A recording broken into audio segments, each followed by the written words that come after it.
Hey to all Moshpit listeners, I'm Stefan, the executive producer of Moshpit.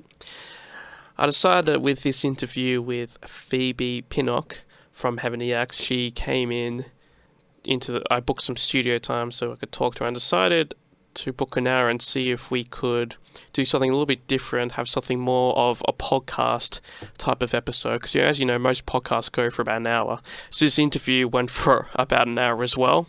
I thought I'd just do something different because hopefully you'll be listening to this on iTunes, because I'll be trying to expand Moshpit onto iTunes so you can listen to it as a podcast rather than just, watch it on YouTube, because I think it'll work better in that regard. So I thought that this time me and Phoebe had a more informal sort of discussion. I thought it worked actually pretty well. And of course, we had to edit it down into 5 minutes. I'll have to edit this down for 5 minutes for when it airs on radio. So yeah, that'll be fun. So yeah, just hope you enjoyed. If you live in Melbourne, of course, you can listen to Moshpit every Thursday night on SYN 9.7, 8 to 11 p.m. This interview would have aired on New Noise after 8, which is the new music show. And check us out on Facebook at facebook.com/moshpit on SYN, or twitter.com/moshpitsyn, that's SYN. On Instagram, instagram.com/moshpitonsyn. I think that's correct. You can just Google that and make sure.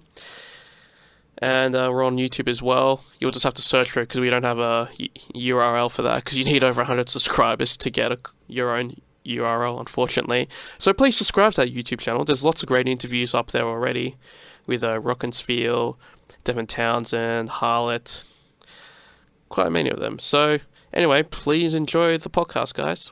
I am Phoebe Pinnock from Heavenly Axe, and you're listening to Moshpit on SYN. Phoebe Pinnock is a frontwoman for Australia's badass hard rock and metal band Heavenly Axe. The band has an album out called Sex, Chugs and Rock and Roll, plus a few singles, and are currently creating album number 2. Heavenly Axe will be performing at the Evelyn Hotel in Melbourne on Saturday the 12th of December. Welcome to Moshpit, Phoebe. Well, thanks for having me. Awesome. So, let's start with the easy question. Who are Heavenly Axe? Oh my God. Who are we, publicly or secretly? Well, yeah, a bit of both. Give some exclusive goss, secret. Who are Heavenly Axe by day, who are Heavenly Axe by night? Well, Heavenly Axe is myself and my husband, Steve Watts, who was the guitarist and frontman for a band called Myedecke back in the 90s, for any listeners that have their history of Australian metal up their sleeves. And then we've also got Azza and Timothy Miedecke. Both of them are members of Frankenbach. And then we have Tommy Rossell on drums, as well as sometimes we work with Skits, who was from Damaged, and a bunch of other bands other than that. So we're a bit of a collective, but essentially it begins with Steve and I, and this year we've managed to work with our best friends, who are Azza and Tim and Tommy as well. But they're all wild men. They have the guys who are currently at Frankenbach. They're part of the new lineup, aren't they? Yeah, well, they're the original lineup. So those guys have been they are Frankenbach, these two, Azza and Timmy. So they've done it for 20 years, I guess. Like they made it when they were teenagers and was signed to Roadrunner Records when that was even a thing in Australia.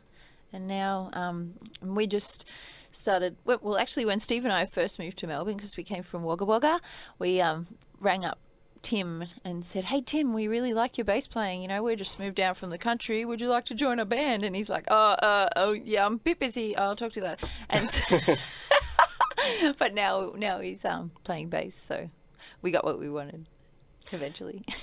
Awesome. So now the other simple question is, who is Phoebe Pinnock? Who is Phoebe Pinnock? Well, I just, when I was 6 years old, I just knew I wanted to sing. That was it. I saw some kids performing Catch a Falling Star and Put It in Your Pocket, and it just blew me away. And it's funny that was that song, because it's all about stars, and I'm a complete astrologer. Like, I live my life entirely just I get caught up with the ethereal realm a lot. So you read the horoscopes every day? Well, not really horoscopes. I read the natal chart and the planets and the aspects and all that stuff. So that's a bit more advanced. But I spend a lot of time just trying to ground myself, because I can be really ethereal. But but I've been playing guitar since I was 13. I stole a guitar from my high school because I grew up in a family that couldn't afford musical instruments or anything like that.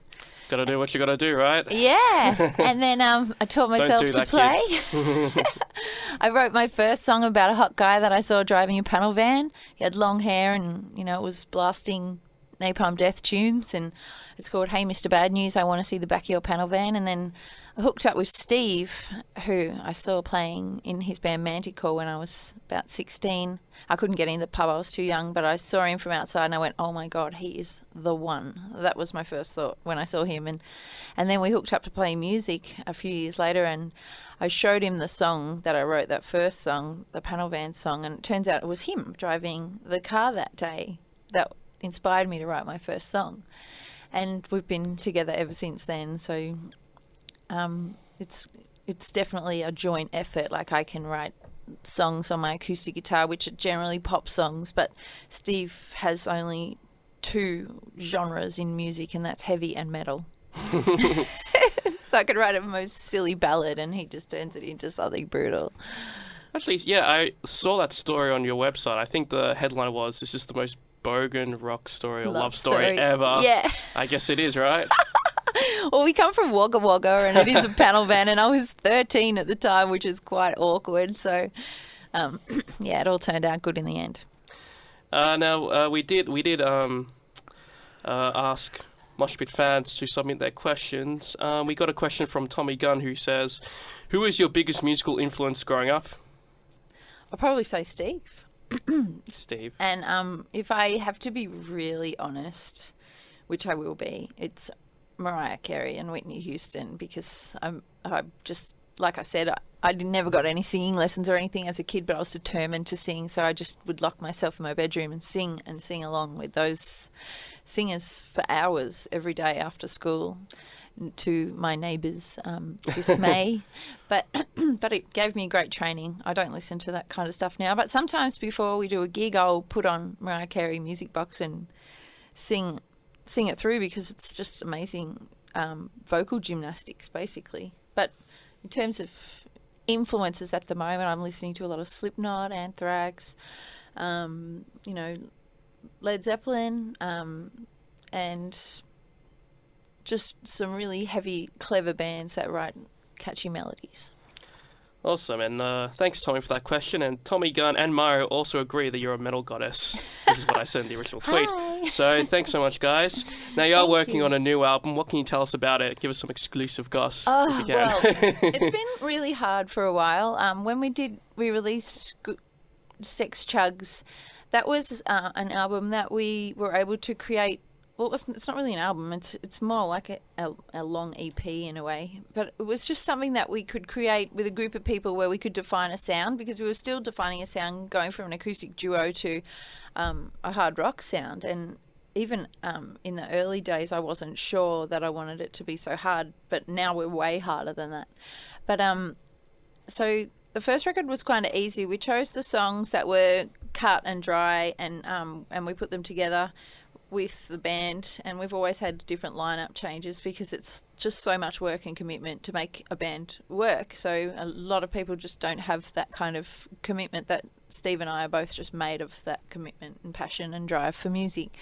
So we with this next record, because we released Good Things Come to Those Who Hate, which was so well received, and we just love playing it. Like, there's nothing... I love that one. Yeah.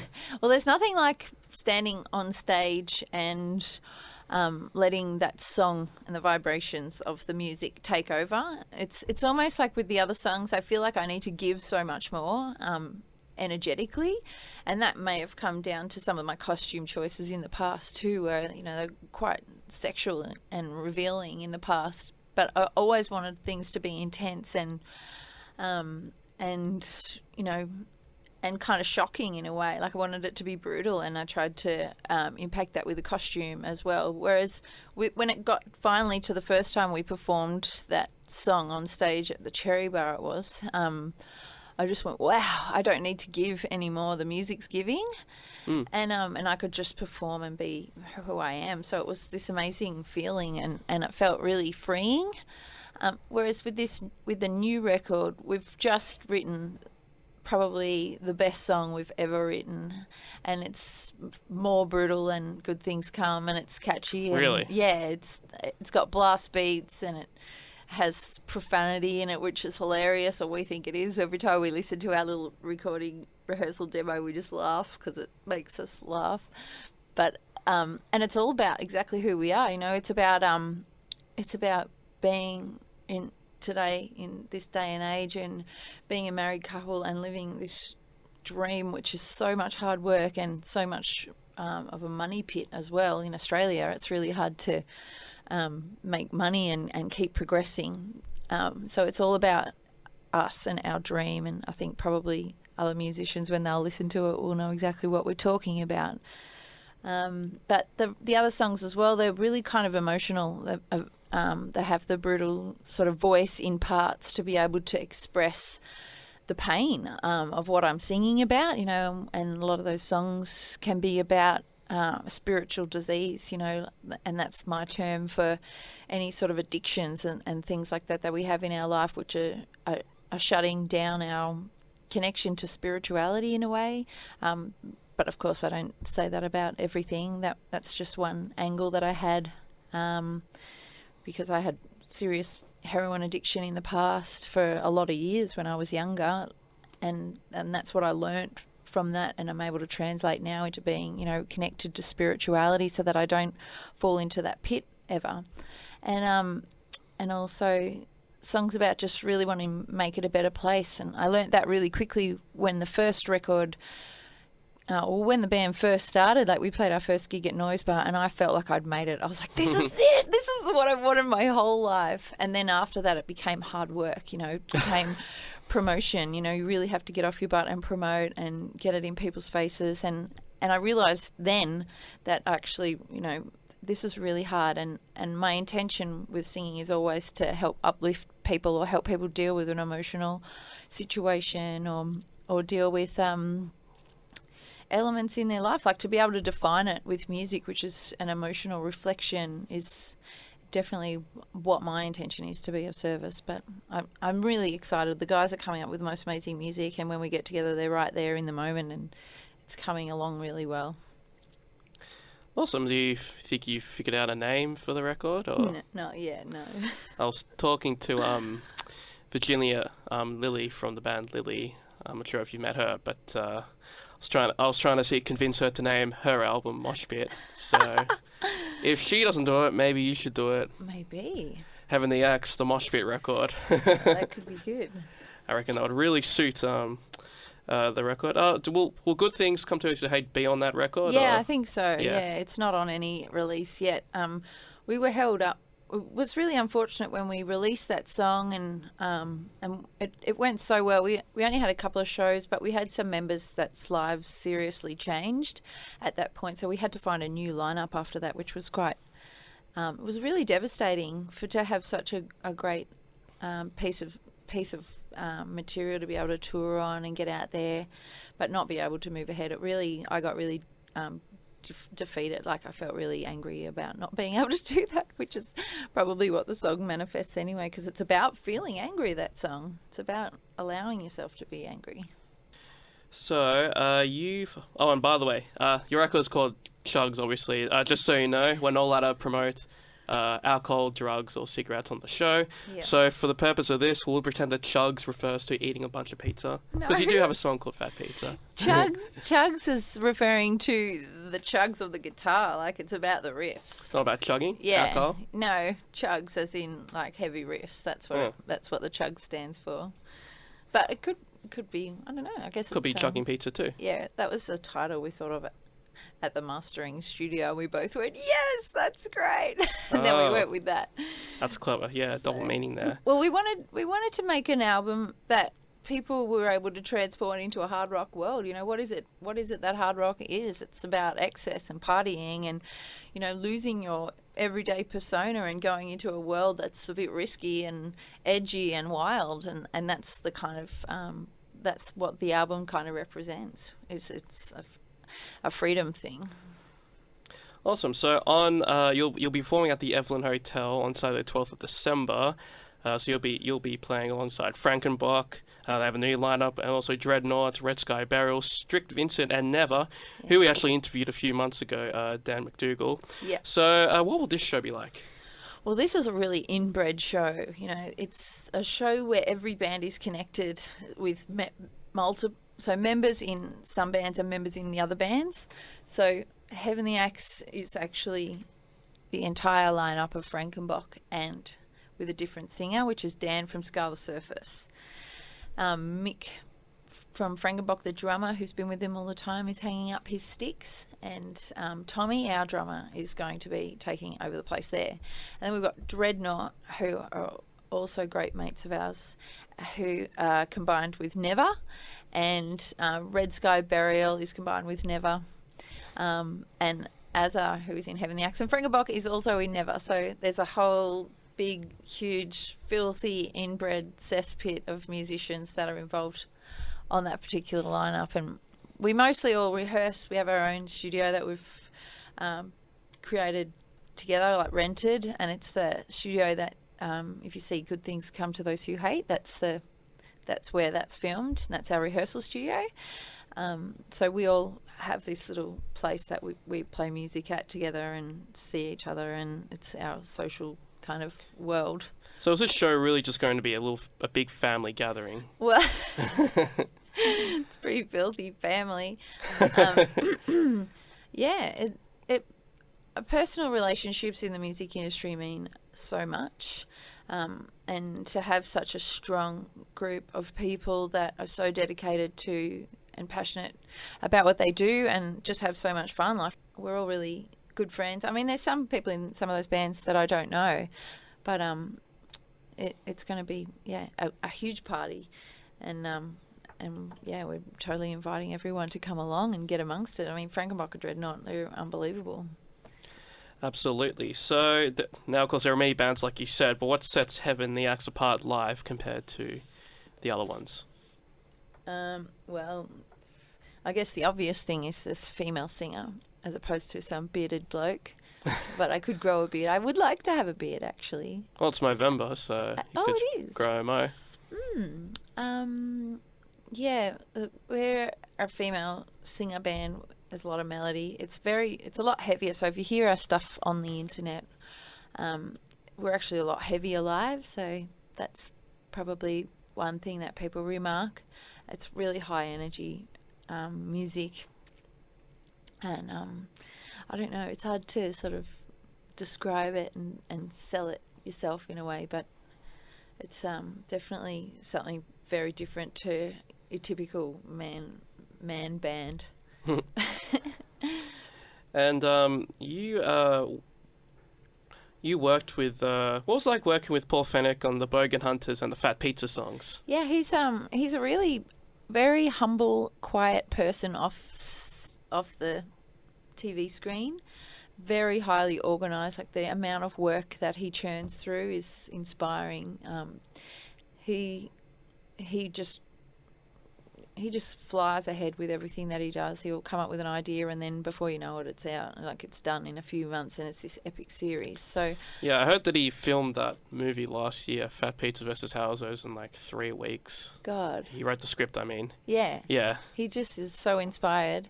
He's a lovely guy. The whole team were awesome, and they're a really close bunch of creative people that work closely together and are good friends, just like we all are at the lab with those bands that I was talking about before. So it's it was fantastic to work with him. You know, I had to, when we were offered to write the Bogan Hunters theme song, I thought to myself, how is this going to affect what Heaven the Axe represents? Because it's not a song that I probably would have thought to write if I hadn't been asked to. But then I had to sit there and go, well, I'm either going to go on Australian Idol and get on television, or I'm going to write a kick-ass, filthy, awesome metal song that's going to be a theme song for one of the best and hilarious, hit songs on television. So we just thought it was a great idea, and it turned out to be unreal. And people really love the song live, and people around the world write to me all the time, say, this is my favourite song. And really? So non-Australians listening to Bogan Hunters Anthem, wondering, so they all just ask you, what's a bogan, that sort of thing? Or? Yeah, I guess it's getting more and more popular now, like defining Bogan around the world, and it's always a topic of conversation. Yeah, so... Did you think about your times in Wagga Wagga when you're running it? Oh, yeah, I sure did. I actually wrote to the producer and I said to her, oh, this is like... Because I love Housos. When we first saw Housos, we put it on and watched it over and over. And anytime anyone come to the door, because it was Christmas time, we're like, come in. And we'll watch it from the start again just so they could see the whole series. We loved it because, yes, we do come from Wagga. We were, you know, the wrong side of the fence kids in there, and so definitely quite a bit of my heart is based in the writing of the Bogan Hunters song. Have you seen the you must have seen the Damo and Darren thing on YouTube, the Siggy Butt Brain thing? Mm-mm. Oh, you haven't seen it? Oh yeah, I know what you mean. Yep, Siggy Butt Brain. Yeah, there's you seen the second one where I think they're in a skate park. I personally didn't get it, but I was reading the comments and people saying this makes sense if you live in Wagga Wagga, I'm pretty sure. Or was it Wollongong? I can't remember. Wollongong, any of those places. Yeah, I'll have to maybe look that up for you. But yeah, he's released like 2 more episodes, so definitely check that out for more adventures from the Sicky Butt Brains. Yeah. That's great. But what about the Fat Pizza song? Because that's really like, I'd say comical, pretty random. Yeah, well, when you're asked to write a song about fat pizza, what do? Seriously, like I've grown up performing musical theatre and performing comedies, doing acting and all that sort of stuff, and basically I had so much fun writing it because it's totally about sexual pizza, and that's what the movie's all about. You're a fan of the show as well? Yeah, like I haven't really watched that much Fat Pizza, but when it came to writing the song, I write a lot of really filthy songs, which often don't see the light of day, but it's just for fun, like getting them out, being hilarious, and I was able to just write a filthy song that was going to be part of a filthy movie that was funny, and yeah, I like it. I reckon the guys did a great job writing the music for that song. So you headlined the Metal Heart Festival in Brisbane. What was that like? Well, it was amazing at the Triffid. What an amazing venue there. And the guys up there, they were a really close-knit community that put that show on. So we had fun. I think that one of the bands pulled out on the night, which was really strange. Because there was quite a lot of bands playing. Segression, they're amazing. What a beautiful, that Chris Rand, he's gorgeous. Yeah, that was fun. But Hammer Sonic was in March just before that, and that was absolutely huge. That was in Indonesia. Oh, did you play there? Yeah, so we played with like Lamb of God and Warbringer and Monstrosity and just all these amazing metal greats, and we played to about 30,000 people. On the 8th of March. So, what are the Indonesian fans like? They were unbelievable. I've seriously felt like I was Britney Spears over there or walking out. They were crowded outside the motel room. They'd bought printed out posters to sign, and they all want a photo. Like, you couldn't walk anywhere without being mobbed for a photo. It was so surreal going from Australia where no one gives a shit to going over there where they really, have this vision of you and they like your music and appreciate you so much. But what was amazing was, metal, like no matter what language you speak, it translates across, it's a universal language. And it was amazing staying in this beautiful 5-star hotel with all these incredible, famous musicians that we hadn't met before, like the Necra Butcher, and we hung out with him in Bali, and just, you make friends with all these incredible people, and that's the best thing. Like, I had dinner with John from Lamb of God, and we're just sitting there talking about families and different things, and and that's what it is. When you're there, you're all just part of the same life and hanging out. But I couldn't walk out. I had to stay backstage because I was one of the only girls on the whole festival, and I had bright yellow hair, and I couldn't go anywhere because I was just going to get mobbed by people wanting a photo, which was an awesome feeling. So that festival was in Bali, was it? It was in Indonesia, in Jakarta. In Jakarta. Yes, okay. The traffic is insane in Jakarta. Like, it takes 5 hours to drive from probably where it would take an hour here. Was there a bunch of Australians there as well? There was some Australian bands there, but I didn't honestly. I The didn't. fans you didn't see. I didn't know. I didn't go anywhere. I just was at the hotel and then was backstage. And so I think it was Silent Night and Colossus. Yes, I spoke to Stu McGill from Silent Yeah. Night about how the showing went there too. They were unreal. I think there was another band, Animistic, is it? It was awesome. We had such a fun time. Well, seeing as you're like the Bogan Hunter band, maybe I should be the Schoolies band for Indonesia and Bali. Yeah. You think the kids would like that? They might. They really liked Bogan Hunters over there, which was surprising to me because I thought this is a TV theme song. But it appears when we play it live, people really enjoy that. I think it's the riff. Yeah. Yeah. So what's your schoolies band gonna be? My Schoolies band. Well, Yeah. that's like 4 years ago off now. So Oh, really? What do you Yeah. play? what do I play? Yeah. Do I play any instruments? You Yeah. mean? I used to play a bit of guitar and piano, but I gave up on those. So I didn't really have the motivation to keep playing You're it. so young though. You can't say that's over. Well, I decided I'm probably better at what I'm doing now, which is, interviewing you, talking to talking to people more talented than me. You're very important to musicians, obviously. Thank you. Yeah. Thank you. So that's what I'm actually good at. So I'll Yeah. continue doing the music journalism, as I like to call it. Unreal. But yeah, my schoolies band. Well, of course it would be AC/DC because it's AC/DC, but I don't think that would do schoolies. We can do them. I mean, actually, they could because Angus Young dresses up as a schoolboy, so Totally. he should so be a schoolie. They should so be the schoolies band. I could do some schoolies. Yeah, you could. Yeah. Yeah, that would be awesome. Definitely consider. Steve wouldn't like it, but I wouldn't mind. It'll be really fun. So I was going to ask about going international. So obviously you go to Indonesia, but what about other countries? We haven't been to any other countries. Super keen, and really just focusing on writing great music so that opportunity presents itself. But this year, we've been really fortunate supporting international bands. So, we did Butch Babies on their Sidewave, and we just performed with Sebastian Bach, and we're about to support Black Label Society. So we've had a really fortunate year in terms of being recognised to be able to support international bands, because any Australian band will know how hard it is to actually get to that point where you're getting on an international support. And it's been a lot of hard work, but it's really fun, and it's fantastic to be able to get to perform to such a huge crowd. We love it. So which countries would you most want to perform in? Europe for sure, and USA and Canada, definitely. Europe is a pretty big country or continent. Yeah, well, Germany. Germany, yep. Yeah. Germany love their metal. Yeah, I want to see the Aurora Borealis. Have you ever seen that? Have No, you I been haven't. overseas? I've been to England, France, India, and America.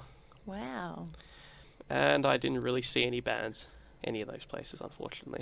What were you doing? No.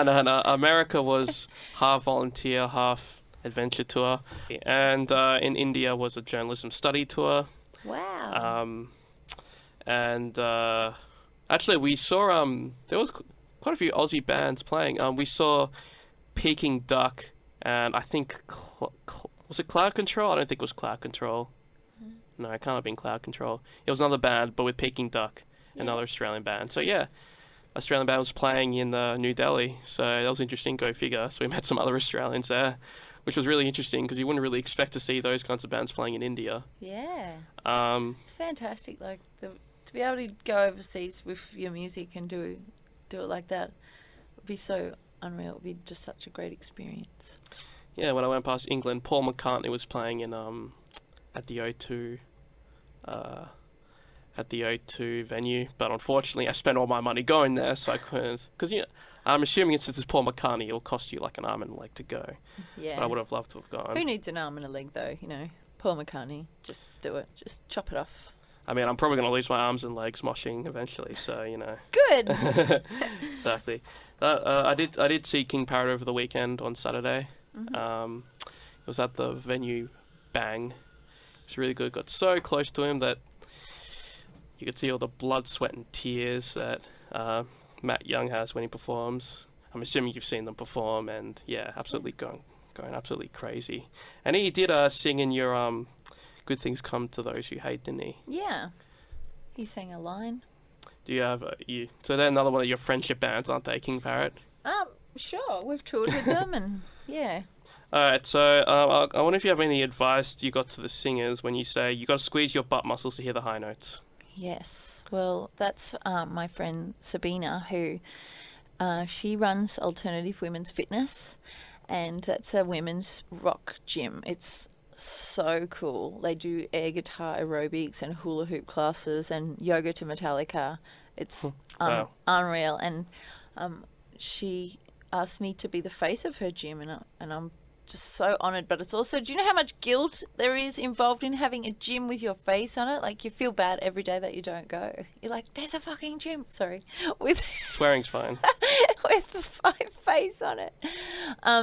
So, and I've become really good friends with her, and I told her that, because I remember going to Bikram yoga a lot, and you squeeze your butt really good in Bikram yoga, and then I would use that on stage. I'm like, okay, here we go. And yeah, so that's And become that would help you get those high notes. a little advertising campaign for her and her gym was that comment that I told her while we were bushwalking one day, and now it's all over the internet. So I'm glad she doesn't publish anything else that I say, though, because that one was So kind you're of going to be approved. remembered not for Heavenly Acts, but for Clenching. the butt muscles. Well, Butt muscles quote. I wish I could be remembered for my butt muscles, but they're kind of not that great. They'll do. So what do you prefer? Pizza, sex, or rock and roll? Rock and roll. Rock and roll. Yeah, that was your only answer. I fucking hate pizza. Yeah. Really? Yeah, it's awful. You wrote a song about pizza. Well, have you listened to the lyrics? Yeah, it's pretty funny. It's about sex. Well, it is. That's, so it's yeah. It's about needing salami. Yeah. So I already answered your question. That's true. That's true. Mm-hmm. So do you have any advice for guys who want a rock and roll chick, or for the girls that like girls who want a rock and roll chick? Definitely. So I think, well, I've been married now for so long, and I'm totally madly in love with my husband. We're incredibly in love, and have always been, and we've gone through hard times, but we've always come through it together. And I think what I'm most attracted to in him is his intensity and honesty and integrity.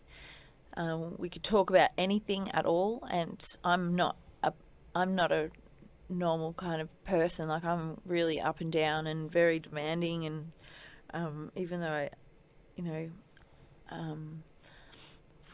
when people get to know me, they say, "Oh, Phoebe, I can't imagine you in this band, you're so nice," because I am a nice person. But then when you get to know me, I'm very intense as well, and quite bossy and demanding, and that's, I guess, what rock chicks are when you're in there close in a circle. They're very determined and and fearless in a lot of ways, but there's a lot of ups and downs when it comes to being in a band too. So my husband is very, very caring and loving, and he's also extremely sexy.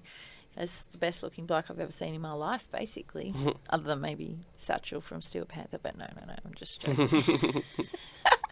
So I think it's all about being really honest, being amazing as a lover, like if it's in bed or totally just on every day, like being very passionate and intense.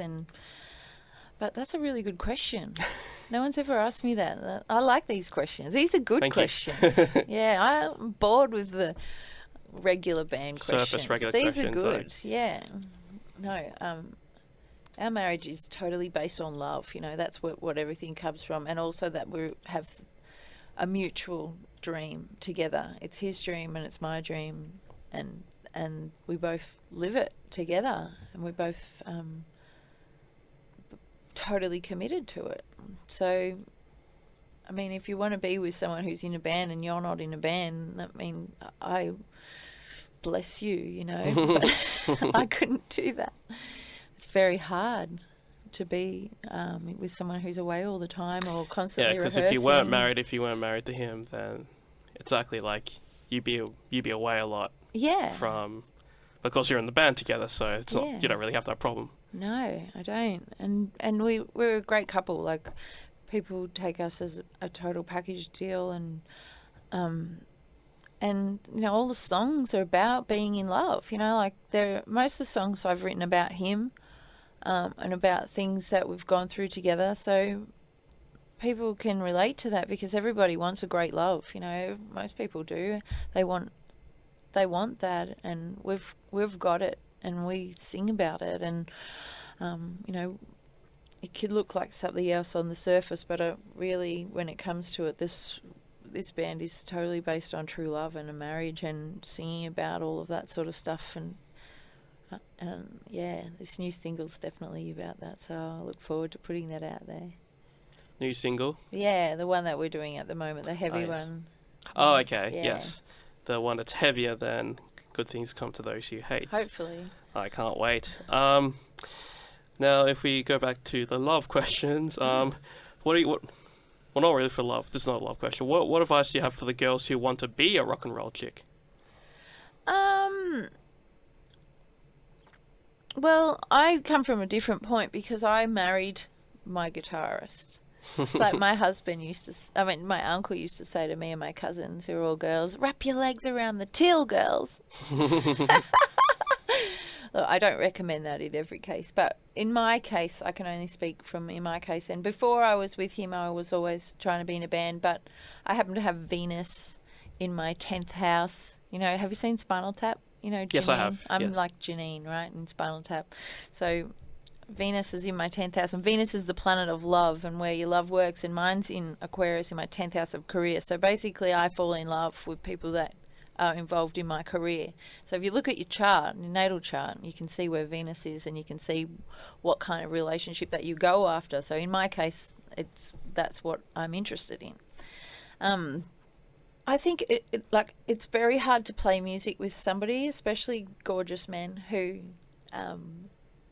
you know, music's so emotional and so intimate because you're sharing your deepest inner thoughts with somebody. So it's so hard to not fall in love with them.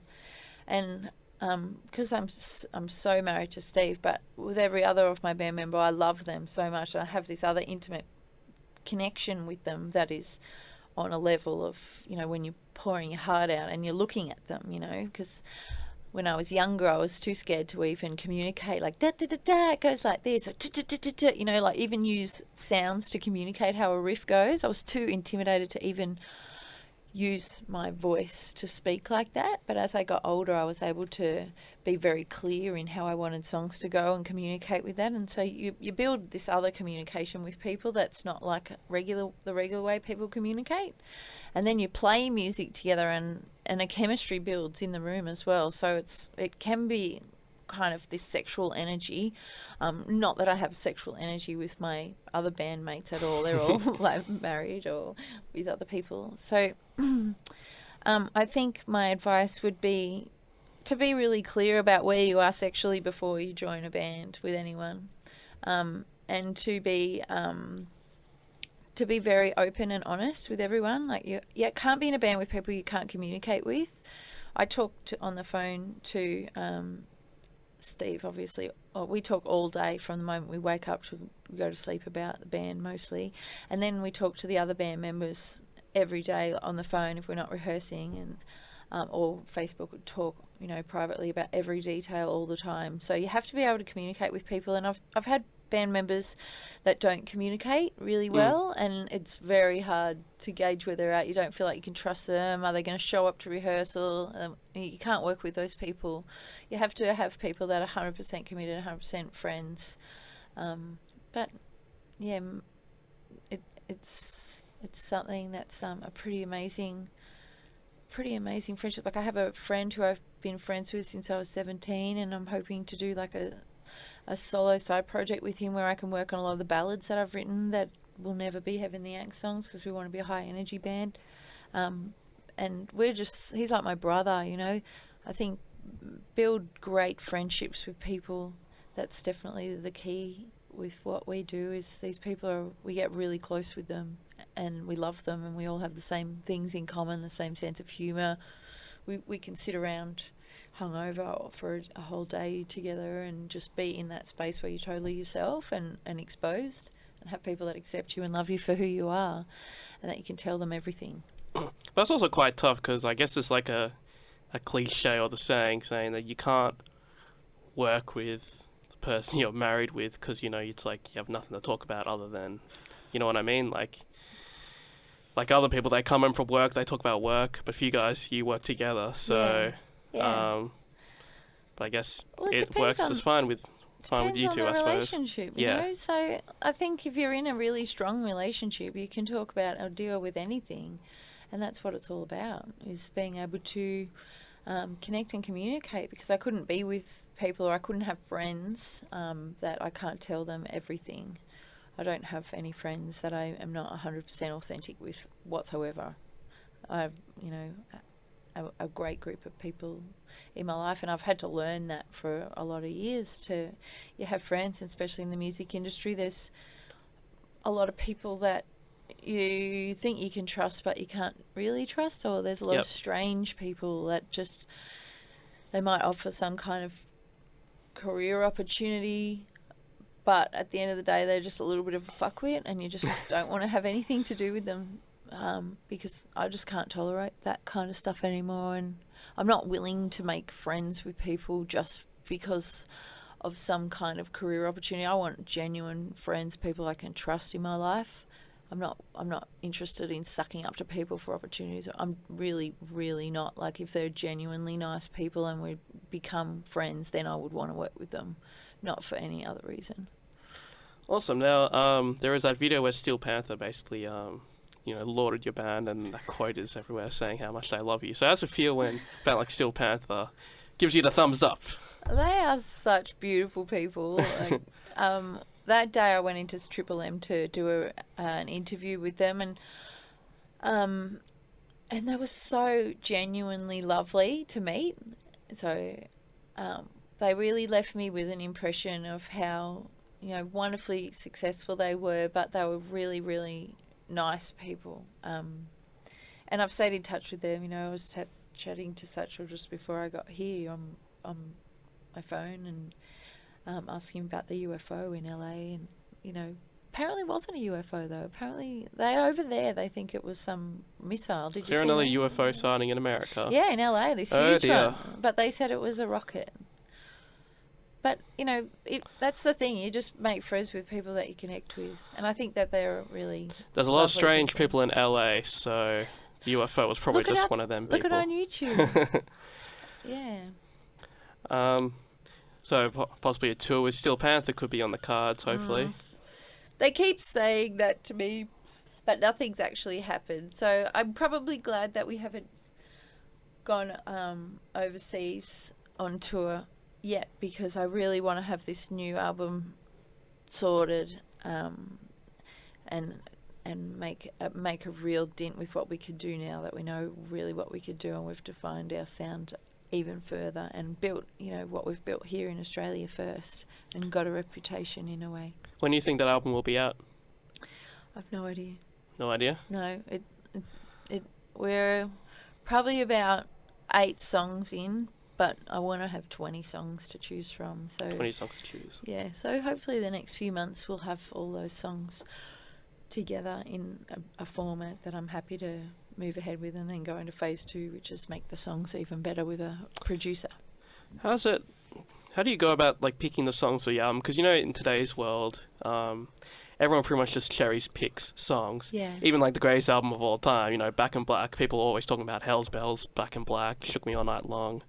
Yeah. So how do you pick, like, the singles or the best songs? How do you know which songs are going to be great? How many the songs that could be just fillers for all you know? Yeah, well, you don't want fillers. Yeah. It's it's a feeling. It's a chemistry. Basically, you feel it. You go, oh my God, I can't stop listening to this. I love this. You know, you're getting it. This is unreal. That's what happens. Like in the band room, everyone just gets so excited. Yes, this is great. So it's really just about being really excited about it, because music's a vibration, and when you're writing, especially writing in a team together, you know, because a lot of the times I'll write the song on an acoustic guitar and I'll show it to the boys at an acoustic stage, or mainly show it to Steve, who then Steve will riff it. So he will come up with what he does, which makes it unreal. But in the case of this one song we've been working on, which is called Square Peg, I showed it to Azza, and then he took it on to write stuff because Steve didn't know what to do. And then we nutted out the structure of it in the band room together, and we were going, no, that's not right. And then when we got it right, we all went, that's right. So it's all about feeling the song together. So it's kind of a vibrational thing where everyone knows and you can feel it. Awesome. Well, in regards to the bad name, is Having the Axe by any chance, say, like a mythical guitar? There's a mythical guitar called Heaven, or maybe there's a actual guitar in your band that you refer to as Heaven? That's pretty cool. I haven't thought of that one. I like it. Well, I guess it can mean a lot of different things to different people. But it's basically a shortened version of a sentence, which is Heaven, the Axe, and Dirty Wings, but like an angel that had her wings chopped off. We also cut the wings off the name, so the names just had the wings chopped off as well. Where's that quote from? We just made it up. Oh, you just made it up? It was something, I was listening to Nirvana, and he was saying, let me clip dirty wings, let me take a ride, and he's singing about the gun. So it was just an evolution of a thought, and I really liked the image Heaven, the Axe, and Dirty Wings, but it was too long, so we chopped the wings off literally and figuratively. And basically the meaning is to be able to not have to prescribe to rules in spirituality that anyone else dictates to you. It's about making up your own rules and having your own connection to spirituality. Don't make yourself wrong. You know, the dark isn't bad. You know, a lot of people look at metal and say, oh my God, that's so dark, that's so angry. But really, for me, it's my therapy. It lets me be angry so that I can be normal the rest of the time. So it's about delving into the light and the dark. I could go on for ages about what that philosophy is, but I don't want to make it too complicated. Well, to expand on that, have you seen the Tenacious D movie, Pick of Destiny? How good is that? Yeah, it's great. So I was just wondering, if Having the Axe is a mythical guitar, like I suggested, do you play Having the Axe a guitar with a Pick of Destiny? Man, if I could find a pick floating around my house somewhere on the floor or in a drawer, that's what we play it with. No. How good is that? Tenacious D, they are the best. Jack Black, I love them. I would love to meet I've seen them twice. Really? So, yes. Oh my God, they're I love fantastic. them. Yeah. Jack Black is hilarious. Oh, okay, well, I guess my theories was wrong. Having the Axe is not a real guitar, and it's not played by the Pick of Destiny. Well, we have a guitar tech who has the sickest Les Paul, like, Flying V, which is way more expensive than any of us shitty musos could ever afford, but he can because he's a guitar tech, and he lets us use it. It's the most epic guitar ever. Beautiful. Play that with the Pick of Destiny. But we're getting a brand new Schecter coming, a limited edition purple Hellraiser. We're waiting. Nice. It's coming from America. Excellent. That'll be awesome to play. So you got rehearsals tomorrow, as you told me before. Yeah. So what's the average day like in Phoebe Pinnock's life, in Having the Axe's life, on a rehearsal day? Well, we have this gathering area, so we'll sit and talk there, and Tommy will order some pizza, and you won't eat it because you hate pizza. And then Timmy will walk straight in and pick up the bass and start playing, and then Azza and I and Tommy and Steve will gas bag for at least half an hour, and then we'll go in there and just smash out whatever we're working on for a few hours. So tomorrow it will be going through the set for the Zakk Wylde show, and then completely working on this new song. And the boys are they're a bit worried about having to learn it in the time, but Steve and I are just like, giddy up, you're learning it. That's it. We're doing this song. So we're trying to crack the whip on them a bit at the moment. Awesome. So, in regards to you saying about how much money you're not making, but we don't make hardly any money when you do an international support show, except for the merch that you sell. People are like, "What? I thought you get paid great for that," but no, So most of your money comes from the merch. Well, if we're touring, it's a totally different story. If they're our own shows, it's completely different. But we haven't really been touring this year. We're really just trying to write and focus on the writing. But yeah, we sell merch and T-shirts and CDs and all that off our website all the time. Like most days I have to go to the post office because we send it out. It's our own thing. And I love the ladies at the post office, so it's fun, We go out and do that. We've got a video on YouTube, the Axe Diaries, of what it's like to send out the merch. So we've made a little reality series about what it's actually like to be in our real life by Skeleton Crew TV, who's been following us around and embarrassing us on the internet by putting our stuff up. But money's been made from licensing, so the TV shows and, some royalties, which we've had a little bit of luck with as well. But definitely when you're doing a live show that's not an international support, that's another way that we make money. And we also have some really incredible fans that have helped us by donating money to us as well, because they want us to go well, and they like to help out because they have money from what they're doing and they feel passionate. So we're really, really grateful to those people. So you make more from doing local shows and doing like international international support. So like Sebastian Bach. Or, so you make more money from your own local shows than being international support. Okay. Yeah, except we sold quite a bit of merch at Sebastian Bach show, so that was really good and surprising. So that ended up working out really good. But if you were saying supporting a band like AC/DC, you'd probably be paid heaps, wouldn't you? Well, you get money from royalty. So if you're performing at a big arena, then when you play a song that you've written, it's a load more royalties because you're playing to 30,000 people. So APRA then gives you a huge chunk of royalties. So at a show like that, you wouldn't want to do a cover, so much so. Oh, okay. You're losing a chunk of your royalties. So that's when it really starts making money from APRA. Oh, that's interesting. Yeah. What do things like CD sales and Spotify also not help? Spotify's pretty shit unless you're Taylor Swift or somebody like that. But I don't know. Did she pull her music down from Spotify? Yeah, I'm pretty sure she did. But iTunes, yeah, for sure. Those things add up over time, definitely. But the money that you put into the band can, as an Australian band, unless you're really touring and putting it out there. Yes, when we do shows like interstate, we definitely cover our costs and make some money on what we do there, because we're at a point now where we're pulling the numbers that we can negotiate guarantees and take that a bit more seriously. What were the early days like before you had to rely on royalties, like in terms of money and all that? You can't rely on royalties, it's you basically work your guts out. Someone asked me the other day, they said, are you a full-time musician? Or maybe you're not. It's hard to be a full-time musician in this country. And I said, no, we're all full-time musicians.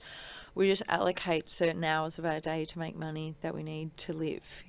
So that's definitely how we perceive what we're doing, because we have 100% commitment, and while we're working or whatever, we're always working on the band. Whether we're talking on the phone, we're thinking about the songs. You basically be unstoppable in doing what you do to make money. You might have to go and work for a few hours doing something else that you're not particularly passionate about, but the reality of the physical world that we live in is to be able to live with money. But when we first made our first video clip, Enemy, we did that on a $0 budget, and that was done through communicating with people and making requests. So places like, we wanted to film out the front of Cryol Castle for 10 minutes, and I wrote to them and said, it would be okay if we did a scene out the front of your thing, and they said, look, that'll cost $700.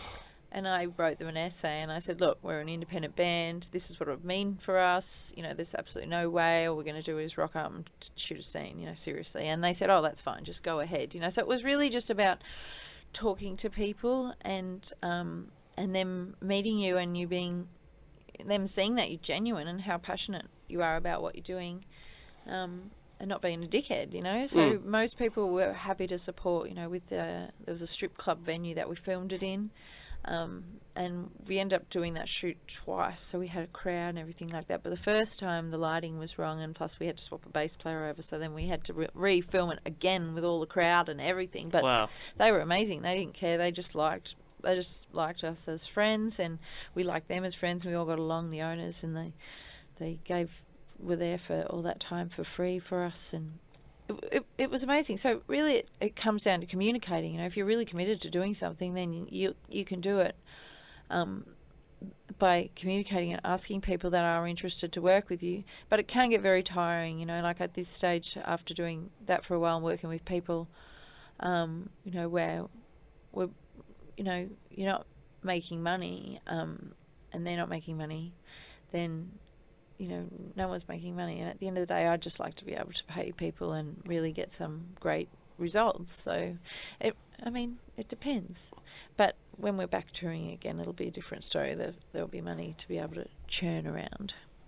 I mean, it seems like it's harder because people just don't seem to value music as much anymore. No, with things like we mentioned before, Spotify and downloading and iTunes, and everyone really expects you know, people to work for free. It's like, yeah, you can play on our tour, we won't pay you, but, you know, you'll get your name out there.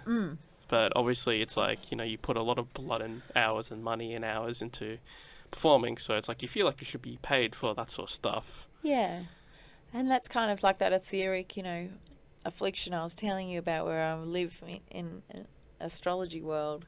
And these are the sorts of things that I come up with in my life, as being able to manifest in the material world, so I can live forever in a free world and manifest magic and things for free and amazing people that support and all that sort of stuff. Like, that happens for sure, but being able to manifest on the material world is definitely my challenge in this lifetime. And you know, so far we're doing all right, and we've definitely got the support there to be able to record a cracker of an album next time. We've got the funds and everything.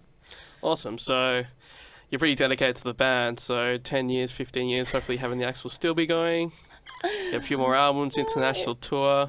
Yeah, that will absolutely. Like, the goal is to write amazing songs and be able to tour overseas for sure. Yeah. Do you have any advice for your musicians starting out? Starting out? Don't waste your time with people that aren't fully committed.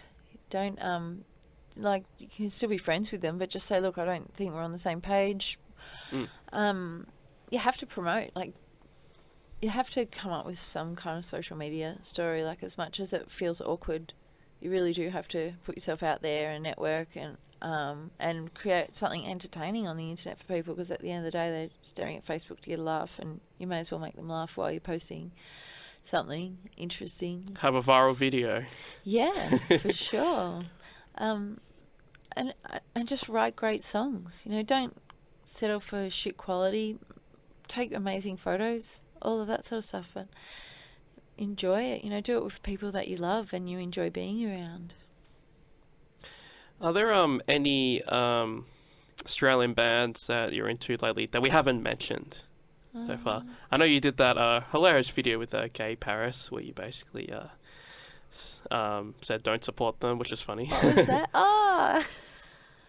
I spoke to him I spoke to Luke from Gay Paris on the show, and I just asked him about them. Just like, I love that band. They're unreal. Yeah. Who do I love? Well, my friend Crystal in Belly Zero. So they're over in America though at the moment. So they're some good friends of ours. She's just released her new record, or their new record, which is called The Healing, and I think that's a great record. Dead Kelly. Dead Kelly? Have you heard Dead Kelly? I haven't listened to Dead Kelly. Oh my God, you have to look them up on YouTube. It is the best. We've definitely check that out. We've co-written a song with Dead Kelly. No one knows who they are. Like, they're completely anonymous. people. So you can't, like, by listening to their music, they're characters. You know, the singer's called Pinecone Throat and the guitarist called Stanley Knife, and they live in Yandina in Queensland in the bush, and they sing the most incredible, brutal, wonderful metal. And you download their music for free on their website, deadkelly.net, but they're incredible. You'll love them. Is there anyone else you can think of? Or? Put me on the spot. I don't know. I'm looking forward to hearing Dreadnought's new record. I can't think. Can't think out the top of your head. That's fine. I've been listening to astrology videos and Slipknot. That's what you do in your spare time. Yeah, to tune out for sure. Awesome. Well, yeah, we're about to reach an hour actually, so I guess we'll probably end the interview there. Is there anything else you want to say? Oh, before I go, because we're a radio show, obviously. How do you go with radio play? Like the ones that would play, you would be say Triple J, us of course, and Sin and Radio and Triple M. Yep. Do they all support you? Yeah. Well, Triple M was fantastic when there was Distortion on there with Hugo. I'm not sure what's going on now in terms of metal, but the Distortion thing was amazing, and we definitely got a lot of fans from that opportunity. Triple J, Lachlan on the racket's been fantastic, but we probably rely more on social media to be able to promote our stuff than radio. I'm not sure what the difference that makes. I know when Bogan Hunters was played on television, the video clip, we sat there, the Facebook page just went like, the numbers went up. So that was pretty cool. I mean, that was me definitely. Like, I bet. Really? A lot of people. I bet a lot of people come up to you and say, "Yeah, you know what? I would not have heard you if it wasn't for the Bogan Hunters theme." Really? That happens a lot for you, right? Is that what people say to you? I don't know. I don't really know. Maybe. Yeah, I found you through the Bogan Hunters people. Theme. Yeah. Watching Bogan Hunters. So. Wow. Yeah. Wow, that's so cool. Yeah, I mean, how could I? Because they played that riff in every episode. Yeah. I loved it. So. Oh wow, that's really cool. Well, it beats Australian Idol. It's a good way to get your music out there, of course. Well, that's it. That's what the name of the game is, and we don't have any management or anyone promoting us in any other way. We're just doing what feels right, and like I said, we come from Wagga. Like, we're singing something about Bogans for sure. But I mean, that's not essentially what our music's about. Maybe it is. Who knows? It was a great opportunity. So awesome. Well, I guess we'll end it there. So thanks very much, Phoebe, for coming into the Moshpit on Sin. And you guys can catch Heaven the Axe on Saturday 12th of December at the Evelyn Hotel. They'll be joining Frankenbach, who has a new lineup, and Dreadnought, Red Sky Burial, Strick Vincent, and Never, who we interviewed a few months ago. Dan McDougall from Never, and who used to be in Frankenbach, so you can check that out. Is there anything else you'd like to end with? Maybe any message for the fans? Oh, for sure. Well, if any of my fans from Twitter are listening, I just want to give you a huge hug. It makes my day to hear from you all the time. So I don't really consider people fans. They're more friends. And I just, I'm so grateful all the time for anyone who reaches out and lets us know they're enjoying our music or comes to our show. Like, it means a lot to us. So thank you, and thanks for having me. Because you're pretty active on your Twitter, I've noticed. Well, maybe you don't follow enough people. I really like Twitter. It feels like the dark side, you can carry on a bit more and not everyone's going to notice or see it, only a few people. That's true. Are you guys on a label, or you're pretty independent? Yeah, we do it all ourselves. So you have no plans on reaching out to a label, perhaps? What if like a label, I don't know, say Relapse Records or Nuclear Blast or something approached you? Oh, like to be able to have a team where some of the workload's taken off you so I can focus on performance and entertaining and writing music. I mean that's what it comes down to, is having a team that can handle the management side and publicity side. So there's no way that I would knock back a positive team of, you know, like-minded people that you feel really good about. Yeah, label would be great for promotion, obviously, and touring. So yeah, for sure. But it will all depend on the songs. So that's all. You know, it's impossible to sort of predict anything other than writing new amazing music right now. it's how people feel legit. Like some people may not. Not saying you're not, but a lot of people would say, "Oh, you're an independent band. You're not legit, but you signed to a label. That means you're legit." That's what some people think, obviously. I don't like. A lot of, if there's any Australian bands that I know that's signed to an overseas label, usually they have the shits about it. At the end of the day, you have to run your band like a business, and you have all the same kinds of things: marketing, you know, promotion. We have our email list, which is probably the main way that people can definitely hear about our shows and releases, is by going on our website and signing up to the email list. So that would be the best way. But I think if you're smart enough and ugly enough and mean enough, you can run a lot of these things yourself and employ people to do certain things. But like I said, the music industry is based on relationships and respect. So if you have respect for others and you also earn their respect, then that speaks a lot more in terms of opportunities than any kind of, you know, you could be on a label and just be a complete dickhead and people might not want to work with you then, you know, even if you are on a label, and I've seen that many times as well. So we're lucky that we've been able to garner respect for being who we are and just doing the right thing and creating music that we're lucky enough that enough people think is of a decent quality. Awesome. Well, Phoebe Pinnock, Bogan Hunter, singer, and quote-unquote pizza lover. No, I'm not a pizza lover. Quote-unquote. No, no way.